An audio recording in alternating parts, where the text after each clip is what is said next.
8주차 3차 시수업을 시작하겠습니다. 본 내용들은 2장 3절 마지막 부분에 있는 내용들입니다. 네, 이번 시간의 학습 목표는 지난 시간 살펴봤던 여러분 찰디니의 설득의 원칙 6가지 중에서 남은 3부분에 대해서 살펴볼 것입니다. 그죠? 그래서 이러한 설득의 원칙을 통해서 설득 과정에서 발생하는 사회 심리학적인 그러한 어떤 과정에 대해서 여러분들이 좀 더 이해할 수 있는 그러한 시간이 되었으면 좋겠고요. 다음으로 성공적인 어떤 스피치 전략은 어떠한 방식으로 이루어져야 하는지에 대해서 우리가 그러한 내용을 스피치 전략이라는 목차를 통해서 살펴보겠습니다.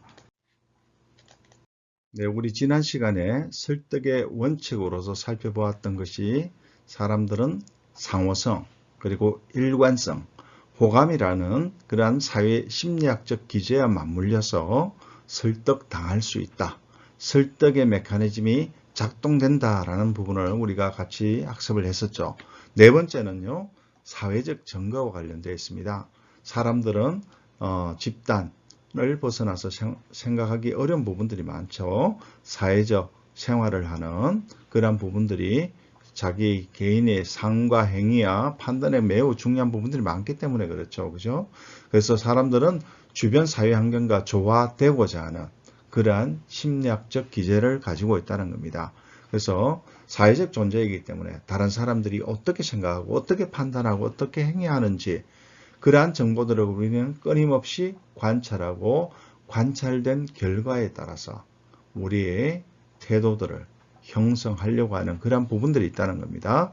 그래서 두 가지 측면에서 사회적 모방들이 일어나는데요. 첫 번째는요. 사회적으로 가장 정확한 어떤 규범들을 주어진 상황에 대해서 어떻게 결정했는지 그 행위들을 관찰하려고 합니다. 어떠한 일이 벌어지면 사람들은 어떻게 행동하는가, 어떠한 이슈에서는 어떻게 반응하는가. 물론 거기에는 지역이라든지 자신에 속한 집단과 같은 이러한 부분들이 작동은 되겠죠. 그죠? 어쨌든 주변 사람들을 우리는 끊임없이 관찰하고자 하는 부분들이 있다는 겁니다. 그래서 집단의 일부가 되기를 원하는 사람, 다 집단의 일부가 되기를 원하죠. 혼자만 튀는, 혼자만 제외되는, 소외된 이러한 삶을 원하는 사람은 잘 없을 것 같아요. 그래서 사람들은 자신이 관찰한 관습이라든가 규범들을 모방하고자 하는 그러한 심리적 기제가 있다는 거죠. 자, 두 번째 한번 봅시다. 어떤 문제에 대한 최상의 또는 합당한 대응을 결정하기 위해 그래서 타인의 행위를 사용할 수 있다는 겁니다. 앞서 관찰을 통해서 학습한 그러한 규범들, 관습들, 그러한 부분들을 그 상황에 자신도 사용하고자 한다는 겁니다. 그래서 나타난 많은 사회적 소셜 에비던스, 이러한 사회적 증거에 따라서 사람들도 그러한 방식으로 설득의 정도가 달라질 수 있다는 겁니다. 곧 태도 형성을 할 수 있다는 겁니다. 그죠? 예. 자, 네 번째 사회적 증거 보셨고, 다섯 번째 권위의 원칙입니다. 권위의 원칙이 이야기하는 것은 사람들은 신뢰할 만한 누군가가 어떠한 행위를 보여주거나 아니면 그 사람이 무슨 말을 할 때는 그 사람들이 하는 그 메시지를 받아들이려고 하는, 수용하고자 하는 그러한 태도를 보인다는 겁니다. 왜냐하면 권위와 관련된 메커니즘이 심리학적 기제가 작동하기 때문에 그렇죠. 그래서 사람들은 권위적 인물의 메시지를 추종하는 그러한 경향이 있다. 곧 권위적인 사람들. 사람마다 권위적인 인물의 대상이 달라질 수 있겠죠. 그러한 사람이 이야기하면 설득당할 수 있다는 겁니다. 이 부분은 사실 우리가 앞서 살펴봤던 ELM 모델에서도 우리가 한번 생각해 볼 수 있는데요. ELM 모델에서 메시지보다는 주변적인 단서, 주변적인 단서에 대해서 태도 형성이 이루어지는 그런 과정들. 우리가 두 가지의 경로에 대한 이야기했죠. 중심과 주변 경로.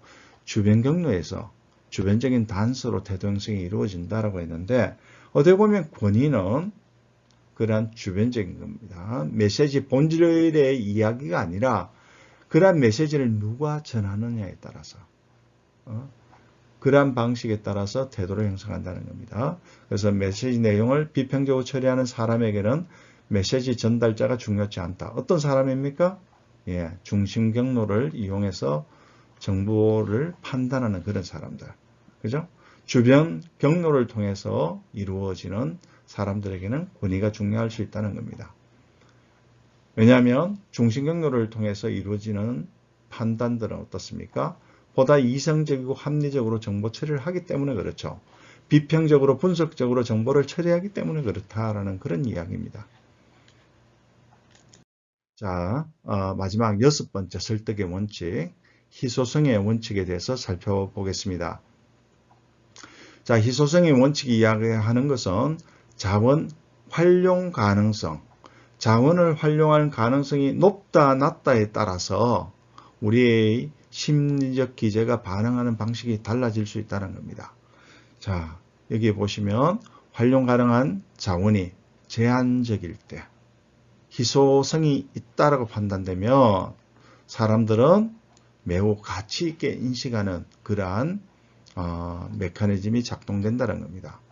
자, 희망하는 자원이 부족한 상황에 직면한 사람은 그것이 필요가 없을지라도 그 대상을 추구하고 획득하고자 하는 그러한 메시지를 수용하고자 하는 그러한 경향이 있다는 거예요. 예. 앞으로 어떤 일이 벌어질지 모르기 때문에 그것이 대세가 될 수 있기 때문에 앞으로 그 가능성이 있기 때문에 그렇게 판단하기 때문에 사람들은 설득당할 수 있다는 겁니다. 자, 희소성은 행위와 선택뿐만 아니라 타인에 대한 인식에도 영향을 미친다. 자, 예를 제가 하나 써놨는데요. 누군가 여러분에게 당신에게만 알려주는 비밀한 정보입니다. 라고 이야기하면 우리는 그 정보에 대해서 신뢰를 가질 수 있고 그러한 비밀스러운 정보를 이야기하는 사람에 대해서도 그 타인에 대해서도 그죠? 우리는 좋게 평가하는 경향이 있을 수 있습니다. 왜냐하면 자신을 높게 평가해서 이러한 희소 정보, 희소 가치가 있는 그러한 내용을 알려줬다라고 판단하기 때문에 그렇다라는 겁니다. 그래서 희소성의 원칙도 설득의 메커니즘이 작동하는 방식으로 여러분 이해해 보시면 좋을 것 같습니다. 자, 찰디니가 6가지 설득의 원칙들을 설명했는데요. 사람들의 신념이나 행동, 태도 등에 영향을 미칠 수 있는 사회심리학적인 그러한 기제를 토대로 다양한 경험적인 어떤 자료들을 바탕으로 해서 6가지를 제시했다라고 이렇게 보시면 될 것 같고요. 하지만 이 설득의 원칙들도 앞서 말씀드렸던 여러분들 ELM, 정교화 가능성 모델처럼 그 구체성이 그렇게 폭넓게 지지되고 있는 것은 아닙니다. 어느 정도 이러한 차원에서 효과가 있을 것 같다는 것이 그 구체적인 메커니즘을 다 밝혀놓은 것은 아니다. 거기에 대한 설명은 다소 부족할 수 있다. 이렇게 여러분들 이해하시고 넘어가시면 되겠습니다. 네, 구성된 정치 메시지를 효과적인 방식으로 커뮤니케이션 하기 위해서는 스피치 전략이 필요할 것입니다. 그래서 스피치 전략과 관련된 부분을 살펴볼 텐데요. 이 부분은 정보 제공형 스피치 그리고 설득적 스피치 이렇게 두 유형으로 나눠서 살펴보겠습니다. 자신의 생각을 효율적으로 전달하기 위해서 정보 제공형 스피치를 할 때는 주제나 시간이나 공간 그리고 사건을 잘 활용해서 스피치를 할 필요가 있다라고 먼저 말씀드릴 수가 있는데요. 이러한 정보 제공을 위한 스피치에서 활용되는 첫 번째 주제별 스피치에 대해서 살펴보겠습니다. 주제별 스피치라는 것은 전달할 어떤 내용의 주제를 고려해서 주제별로 구분해서 진술하는 그런 부분을 이야기하는 것입니다. 그래서 여기 보시면 스피치 주제를 여러 하위 영역으로 구분해서 하면 굉장히 효과가 있다. 정치 영역, 뭐 경제 영역 이렇게도 구분할 수 있지만 예를 들어서 경제 가운데 뭐 지역 경제에 대한 우리 전체 경제 이야기, 지역 경제에 대한 이야기, 그리고 일자리에 대한 이야기, 여러 주제들이 있을 수 있죠, 그죠? 그래서 이러한 주제별로 하라라는 그러한 이야기인데요. 여기서 조심해야 될 부분들은 체계적으로 구분해서 해야 된다는 겁니다. 경제 이야기할 때 경제 상황에 대한 포괄적인 이야기를 하고 지역 경제를 하고 하다가 일자리를 했으면 다시 여기에서 일반 경제 상황과 관련된 이러한 이야기를 하는 것은 잘못됐다는 겁니다. 왜냐하면 이 주제와 경제 상황과 관련된 주제는 경제에서 이야기했어야 되겠죠. 그죠? 그래서 하나의 전 스피치 가운데서도 분류되는 어떤 주제별로 명확하게 구분해서 전달할 필요가 있다. 항목 간 이렇게 서로 겹치는 부분이 있어서는 효과적인 어떤 전달을 방해할 수 있다. 이렇게 여러분 이해하시면 될 것 같습니다. 자, 두 번째는 시간을 고려한 스피치입니다. 양력이나 역사적 정보를 전달하거나 정책, 기구, 특정 활동의 어떤 전개 과정들이 어떻게 되었는지를 설명할 때는 굉장히 유용합니다. 특히 자기가 어떻게 자랐는지 이런 부분들을 설명할 때는 나의 청소년기, 그리고 뭐 성년기, 뭐 이런 식으로 해서 이야기할 수도 있겠죠, 그죠? 그리고 어떠한 기구에서의 어떤 활동, 자신의 어떤 경력을 이야기하는데 그때는 초기, 중기, 최근의 어떤 활동 이런 부분도 시간을 고려한 스피치에 해당될 수 있을 것 같습니다. 그죠? 상대적으로 짧은 스피치에 활용하기에는 한계가 있다. 이것은 긴 호흡으로 무언가를 전달할 때 시간 순서로 하면 굉장히 효과적으로 그 정보들이 상대방에게 잘 전달될 수 있다라는 그런 이야기입니다. 예, 가장 중요한 정보에 집중하려고 노력해야 된다. 이렇게 되어 있죠. 가장 중요한 정보가 무엇일까를 생각해 봅시다.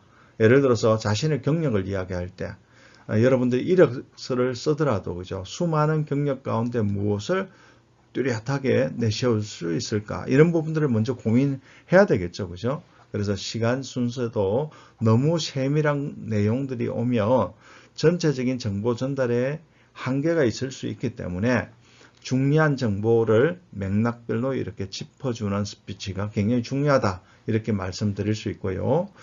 말하는 사건 사이의 시간 간격을 좀 이해하기 쉽도록 이렇게 설정하는 것이 중요하다는 겁니다. 10대, 20대, 30대 어떻게 보면 뚜렷하게 구분되어 있기도 하고 누구나 어떠한 시기를 이야기하는지 명확하게 이해할 수 있는 부분이기도 하죠. 그죠? 그래서 그러한 어떤 부분들을 시간 순서를 고려해서 이렇게 이야기하는 것이 상대방에게 메시지가 정보가 잘 전달될 수 있는 그러한 효과적인 스킬일 수 있다. 이렇게 말씀드릴 수가 있습니다. 자, 다음은 공간과 관련된 부분입니다. 공간 활용 스피치. 자, 다른 주제의 관계 속에서 무언가를 이야기할 때 특히 예를 통해서 써놨죠. 지역 감정에 대해서 말할 때 대구, 광주 언급하는 것처럼 공간, 지역 감정이라고 하면 떠오르는 것들이 어떤 지역에 있으면 그걸 순차적으로 이야기한다는 거죠. 그죠? 예. 그래서 전달할 메시지를 공간적으로 이렇게 별도로 구분지어서 이야기하며 듣는 사람들은 전체 맥락에서 관련된 내용들을 접하면서 그것을 쉽게 시각화해서 이해할 수 있다는 겁니다. 전체 우리 국토 영역 가운데 어디에 분포되어 있는 지역에서 어떤 문제가 있고 이렇게 이야기하면 그죠? 그 공간에 대한 지도가 우리의 머릿속에 쉽게 그려질 수 있기 때문에 내용에 대한 이해도가 빨라질 수 있다. 즉 정보 제공이 효율적으로 이루어질 수 있다. 이렇게 말씀드릴 수가 있습니다. 네, 정보 제공형 스피치 가운데 마지막으로 사건 연결 스피치를 또 생각해 볼 수가 있습니다. 사건 연결 스피치라는 것은 단계적으로 연결해서 설명하는 진술 방식. 무엇을 연결하느냐? 말하고자 하는 메시지, 키워드를 연결해서 한다는 거예요. 예를 들어서 자, 특정한 정책을 실행했을 때 아니면 실행하지 않았을 때 어떤 일이 발생할 수 있는지 이것을 연결해서 설명하는 방식입니다. 그러면 그러한 정보에 대한 이해도가 빨라질 수 있다. 결국 단계적 진술은 어떤 절차를 설명하는 과정에 효과적일 수 있다라고 이렇게 말씀드릴 수가 있습니다. A라는 절차를 했을 때 P라는 결과가, B라는 절차를 하면 P-라는 결과가 나올 수 있다라고 이렇게 연결지어서 하면 A 정책을 지지하는 사람들은 어떻습니까? 그 결과를 납득하면서 어떤 일이 벌어질지에 대한 이해도도 빨라질 수 있겠죠. 그죠? 자, 정보 제공형 스피치에서 중요한 것은 청자의 이해에 달려 있습니다. 같은 메시지라도 청자가 어떻게 이해하느냐. 그런 부분들이 중요하겠죠. 그래서 화자는, 말하는 사람은 가급적이며 명료하고 논리적으로 스피치를 하고자 노력해야 된다. 명료성을 위해서 특히 간결한 구어체와 같은 이러한 진술들을 하는 것이 중요하다는 겁니다. 자, 복잡하거나 청자에게 익숙하지 않은 주제를 다룰 때 낯선 주제라는 거죠. 이런 경우에는 내용의 난이도를 쉬운 것에서 어려운 것으로 이렇게 점진적으로 높여 간다 그러면 메시지 구성이 효과적일 수 있다. 왜냐하면 쉬운 아이디어를 토대로 해서 더 어려운 내용에 대한 메시지에 대한 그런 이해를 할 수 있기 때문에 가능하다는 겁니다. 자, 청자는 어떤 아이디어에 숙달되거나 이해할 수 있을 때 편안함을 체감하고 그것을 더 효과적으로 파악할 수 있을 것 같아요. 그죠? 그래서 쉬운 아이디어에서 어려운 아이디어로 이렇게 진술의 방식들을, 순서를 고민하는 것도 중요하다는 겁니다. 사람들은 해석 능력에 대해서 자신감이 있다고 그러면 그 복잡한 내용들도 쉽게 파악하고 이해하고 할 수 있기 때문에 이러한 방식으로 전달하는 것이 효과적이다라는 것이고요. 결국 메시지 처리 과정을 상대적으로 쉽게 만드는 방법이기도 합니다. 자, 정보 제공형 스피치 우리가 4가지를 살펴보았고요. 다음으로는 설득적 스피치에 대해서 살펴보겠습니다. 네, 설득은 태도 변화와 관련되어 있죠. 그래서 설득적 스피치는 듣는 사람들이 그러한 태도 변화를 불러일으킬 수 있도록 만드는 그러한 진술이다 라고 이렇게 말씀드릴 수가 있고요. 결국 시민의 태도 변화, 유권자의 태도 변화를 이룰 수 있는 설득적 스피치 능력은 정치인의 중요한 자질이라고 할 수가 있습니다. 자, 우리가 몇 가지 살펴볼 텐데요. 먼저 기납적 스피치로 우리가 설득적 커뮤니케이션 행위를 할 수가 있습니다. 기납적 스피치는 기납적인 추론이 이루어지는 방식으로 진술을 한다는 겁니다. 기납적 추론에서 중요한 것은 일반화의 토대가 될 수 있는 구체적 사례를 얼마나 적절히 사용하는가라는 부분에 있습니다. 자, 먼저 우측에 있는 예시를 한번 보겠습니다. 자, 구체적 사례 1과 2가 있습니다. A 지역에서는 행정의 빅데이터를 활용하면서 지역 내 생산 지표들이 향상되었다라고 하죠. 빅데이터 활용이 행정에 활용되었다는 거죠. A 지역에서. 자, 또 다른 사례 B 지역에서도 같은 사례가 있는지를 보니까 빅데이터 도입하면 다른 또 지표들이 향상되었다. 이렇게 나오죠. 그죠? 그래서 이러한 개별 사례들을 통해서 일반화를 시켜가는 과정이죠. 그러니까 결론으로 우리 지역도 빅데이터を이용하며 지역 발전이 이루어질 수 있다는 것을 설득하기 위해서 이렇게 귀납적으로 스피치를 이루어갈 수 있다는 거죠. 자, 주의할 점은 자신의 일반화하는 주장과 맞지 않는 사례를 전달하지 않도록 주의해라. 네? 그러니까 적절한 사례를 선택하라는 것이고요. 사례 수에 대해서는 구체적으로 제시된 것은 없지만 상식적 수준에서 우리가 사례를 몇 가지 사례를 사용할 것인지를 결정할 필요가 있다. 이렇게 말씀드릴 수가 있습니다. 너무 많으면 좀 난잡해 보일 수가 있겠죠. 그죠? 그래서 정확히 맥락을 우리가 파악하기 어려울 수 있으니까 진짜 필요한 이야기 몇 가지만 하는 것이 중요할 수 있다. 이렇게 말씀드릴 수가 있습니다. 네, 두 번째 연역적 스피치는 앞서 살펴본 기납적 스피치와 반대되는 그러한 스피치다라고 말씀드릴 수가 있는데요. 연역적 스피치는 먼저 일반화된 주장을 먼저 제시하고 그러한 주장을 구체적 사례에 적용하는 진술 방식이라고 이렇게 말씀드릴 수가 있습니다. 일반화된 주장을 토대로 새롭게 주장하는 메시지에 대한 설득력을 높이기 위한 그러한 전략으로서 이루어지는 스피치 기법이다 라고 말씀드릴 수가 있는데요. 우측에 여러분들 예시를 한번 보시면요. 자, 먼저 일반화된 주장이 전제로서 이렇게 나와 있죠. 그죠? 예. 예를 들어서 지능형 교통신호 시스템이 교통 체증 감소에 효과적이라는데 대다수 동의한다. 이게 지능형 교통신호 시스템이 어떤 것이냐면 일반 교통 시스템은 시간에 따라서 빨간불, 파란불 이렇게 바뀌는데 지능형은 교통량에 따라서 그것을 반응형으로 해서 이렇게 교통신호를 변환시키는 그러한 어떤 신호 시스템을 이야기합니다. 자, 이러한 것들이 효과적이다라는 그러한 일반적인 주장이 먼저 제시되면 그 다음에 구체적 사례로서 자, 여러분 우리 지역에도 교통체증이 심한데 그래서 이 지능형 교통 신호 시스템을 도입할 필요가 있습니다. 라고 이렇게 설득을 할 때 우리가 사용할 수 있는 연역적 스피치라고 이렇게 말씀드릴 수가 있습니다. 자, 여기에서 일반적 전제는 뭡니까? 전제가 중요하죠.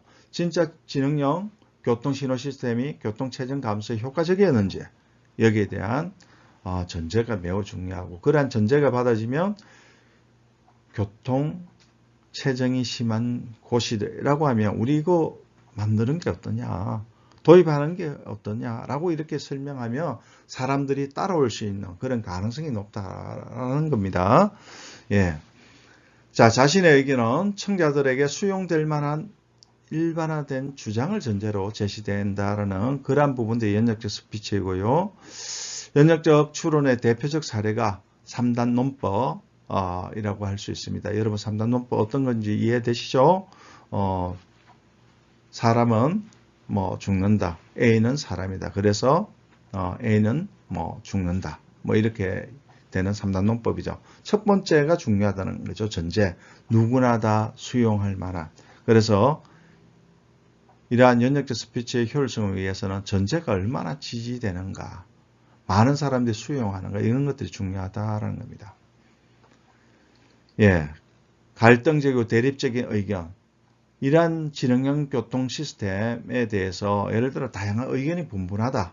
이러면 연역적 스피치를 하면 안 되겠죠. 그래서 갈등적 대립적 의견이 있는 그런 주제에는 연역적 스피치를 피하는 것이 바람직하다라고 이렇게 말씀드릴 수가 있습니다. 자, 세 번째, 네 번째 보겠는데요. 세 번째 인과적 스피치입니다. 기납적인 방식처럼 진술되는 겁니다. 사례를 통해서 일반화를 가져가는 그런 진술이라는 거죠. 단 이들 사이에 관계가 좀 명확하게 인과론적으로 제시되는 그런 스피치다라는 측면에서만 차이가 있다라고 이렇게 보시면 되고요. 그래서 화자는 두 사건이나 이슈 사이에 인과관계가 있다는 것을 설득시키는 것이 매우 중요합니다. 자, 여러 예시들이 있으니까 한번 살펴보시면 될 것 같고요. 특정 후보의 지지율 상승이 특정 정책으로 이어질 수는 있지만 여기에는 상대 후보나 정당의 실수로 일한 것일 수도 있죠. 그러면 인과관계가 명확하지 않을 수도 있어요. 그죠? 지지율 상승은 특정 정책으로만 이루어진 것이 아니고 다른 사람이 실수해서 지지율이 높아질 수도 있잖아요. 이런 경우에는 인과관계가 성립 안 될 수도 있기 때문에 다른 이러한 요인들의 영향력이 없는지 그리고 그것이 명확한 선후 관계가 있는지, 높은 연관성이 있는지 이런 것들을 잘 파악한 다음에 해야 되는 스피치이다 라고 말씀드릴 수 있고요. 자, 마지막으로 문제 해결형 스피치는 문제 특성, 원인, 해결책 효과 등을 파악해서 전달하는 그러한 스피치를 이야기하는 것입니다. 자, 문제에 대한 분석이 조사 결과를 통해서 제대로 이루어지고 그러한 문제에 대한 해결책이 논리적이고 체계적으로 하나씩 제시되며 설득의 효과가 커질 수 있다라고 이렇게 말씀드릴 수가 있습니다. 그래서 항상 문제를 제기하고 문제에 대한 해답을 명확하게 만든 다음에 그것을 제시하는 것이 문제 해결형 스피치라고 이렇게 말씀드릴 수가 있어요. 그래서 가능한 대안들이 무엇인지 그것을 우선순위를 정하고 구체적인 해결 방안, 조치 사항들을 진술하면 사람들은 매우 설득력 있는 메시지로 인식할 수 있다라고 이렇게 말씀드릴 수가 있습니다. 자, 여러분들 제가 조금 서둘러서 이렇게 시간이 다 됐지만 했는데요. 왜냐하면 전반부의 주요 학습 키워드를 제가 쭉 적어 봤습니다. 여러분들 어떤 부분들을 학습했는지 8주차까지 학습한 내용들을 여러분들 한번 여기에 있는 키워드별로 해서 다시 한번 복습하면서 또 시험 준비하는 데 도움이 되었으면 좋겠다라는 그런 말씀 드리고요. 이 부분을 하나하나 시간을 두고 여러분 정리해 보았으면 좋겠습니다. 자, 여러분 이번 시간에 설득과 스피치 전략과 관련된 내용을 함께 학습을 했죠. 설득의 원칙 3가지를 지난 시간에 이어서 살펴보았고 스피치 전략으로서 정보 제공형 전략 그리고 설득적인 스피치 전략에 대해서 살펴보았습니다. 여러분 효과적인 커뮤니케이션을 하기 위한 방법들을 학습하셨다라고 생각이 되고요. 다음 시간에는 과학적 정치 활동과 관련된 내용으로서 정치와 마케팅에 대한 부분을 학습하겠습니다. 여러분 수고했습니다. 감사합니다.